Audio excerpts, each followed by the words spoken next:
Hope you enjoy, everyone. Thanks for watching. This is Sellavin. I'll give my latest review on Yugioh-Arc 5, episode 115, Pirate Captain Solo. And we're still reeling at the shock of last week's episode, even though it was pretty out of nowhere, because the duel was awesome, seeing Dennis versus Kite, and even though Kite did eventually win, on Yusho, he tried to get through to Dennis, even though tried to convince him that, to join him, that dueling is to bring smiles to people, and he did bring smiles. But at the end, he was so conflicted with his loyalty to Academia and betraying the Lancers and trying to be friends with. He couldn't risk joining. He couldn't risk it all. He was so conflicted with himself that he carded himself, and that's basically suicide. He literally committed suicide, which is something you haven't seen in Yu-Gi-Oh since the original series. If you guys don't know, Seto tried to kill himself by jumping off the cliff of Duelist Kingdom to get Yugi to forfeit. It's pretty crazy when you think about it. That's a very surreal and deep moment. Anyway, let's get back to the episode. Now that Selena is back, she's involved with the Lancers now. But first, it doesn't seem. Yeah, she charges a ship that belongs to a man named Captain Solo. Captain Solo. Star Wars reference. Which is pretty. Things start to go good, but then Acadmia start to come out of nowhere, and Selena just betrays them out of them, and takes Yuzu with her. Now, I'll get into that detail later, in a little bit. Things start to get, very, very bad, because Selena, they just betrayed them, and they're tied up, so it's Yuya versus Captain Solo. Seeing how they got back and forth in this duel is pretty neat. Captain Solo, he summoned this pirate monster, this card, when it's summoned, Captain Lock, when it's summoned, it has 0 attack points. But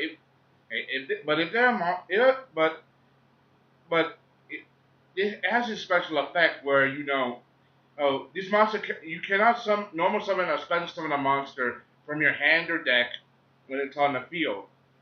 When it's on the field. But if there are monsters that summon with more attack points than it, alright, then that monster gets destroyed. So basically, you gotta have to find a way to destroy this monster, and how to summon a monster, which is pretty intense.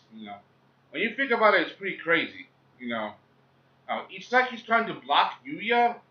He's trying to block Yuya keep it from potential summoning, but also using the action duel to his advantage. He's using action cards like Fire Crystal, Power Crystal, which means if this guy knows about action cards and stuff like that, that means that this guy is literally what you call someone who knows about the Lancers. That means he's not the kind of opponent who should be beaten so easily. Okay, that means the professor definitely set him, which is a pretty big deal. Even though he seems confident. He seems confident that he's gonna try to do this, But Yuya, he's not gonna let something like this happen, Yuya, even though he's pushed back into a wall, I bet Yuya, he can't just, take this easily. But it's pretty hard for Yuya. How is he going to summon a monster with more than 1,000 attack points, But then his hopes are answered when Sora and the other Lancers arrive. And this isn't just some trick, it's really them. And for the record, I got spoiled to this, like, way ahead of schedule,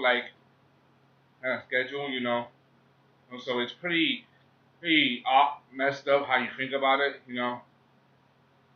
So it's something you gotta consider overall, because Sora and the other Lancers, they're here. That means they're in the fusion dimension. That means they're here to be with the other Lancers. But still, how do they know how to find them? But they arrive just in time. And I like how Crow he summons his right key right off the bat and saves Yuya from plummeting into the ocean, He synchro summons right off the bat, which is pretty intense, But looks like he doesn't get hit with a penalty. No. Now, seeing Reiji, Ireda, Tsuchikage, and Crow, it's pretty intense, Now, seeing them all in one corner, and Sora's now with them now. It's obvious that Sora's probably earned, earn Renji's trust. That means he's now officially a Lancer. And seeing how he fights Captain Solo, and he knows Captain Solo, and they probably do it as well. He even says to himself, "You love to cosplay," which is pretty funny. That means he's probably dueled Captain Solo before. I mean, he is an elite member of Academia. That means he should know all the top duelists and who to beat and who not to beat. So it's something you got to think about. You know, seeing how Yuya and Sora, how Yuya and Sora they work together. Even though they couldn't summon monsters from their hands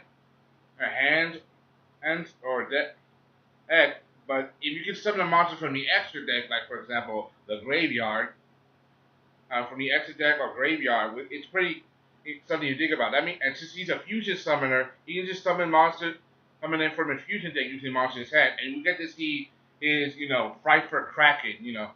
I like this creature. I like how Sora, he mixes, sharp object with furry animals. His Fright for deck, and see how these creatures, interact. It's pretty intense when you think about it. Sora, he's a good duelist. Seeing how he fights Captain Solo, and he's not doing it alone. Yuya gives him some backup. They combine both their decks together, and they managed to beat Captain Solo. Which is it. It was a pretty, even though the dueling was a bit slow paced, with the duel actually, dragging on and on, because it looks like Solo was, his job was to slow. His job looks like he was trying to beat Yuya, more like slow him down, because he's a goofy character, honestly. Yeah, he's not the kind of guy that when you see him, he looks obviously silly. He's not the main bad guy. He's not the kind of guy you should take too seriously. Yeah, he was a blabbermouth overall. Seeing how Sora and Yuya they beat each other, and he's reunited with the rest of the Lancers, they managed to escape and stop Captain Solo from chasing after him. Way to go, Tsuchikage, being the slick ninja that he is. It's something you got to think about, And this is this is something that, and Sora says something. The reason why Selena probably changed is because there's a person in Academia, in the professor's inner circle, who can get into the hearts and minds of other people and bend them to their will, which is which is pretty cool. Because that means that we're going to see mind control on this. Think about it. That means you're going to see brainwash Selena again. That means they're going to have to duel her. And I got spoiled to this by someone at Clueless Game. You ever heard of this guy called Clueless Gamers? He spoiled this. Found out that someone leaked spoilers line and he read them. And we're going to see some mind control Reen and Rudy. Which is a pretty big deal. I don't know. We had no idea that these rumors are going to be true, but then that same rumor said something about Captain Solo. So it's obviously not fake, Overall, that's all I gotta say. Hope you enjoyed the X-Fighter subscribe. Thank you. This is Sellavin giving my latest review on Yu-Gi-Oh! Episode 115. Hope you enjoyed. X-Fighter subscribe. Thank you. Bye.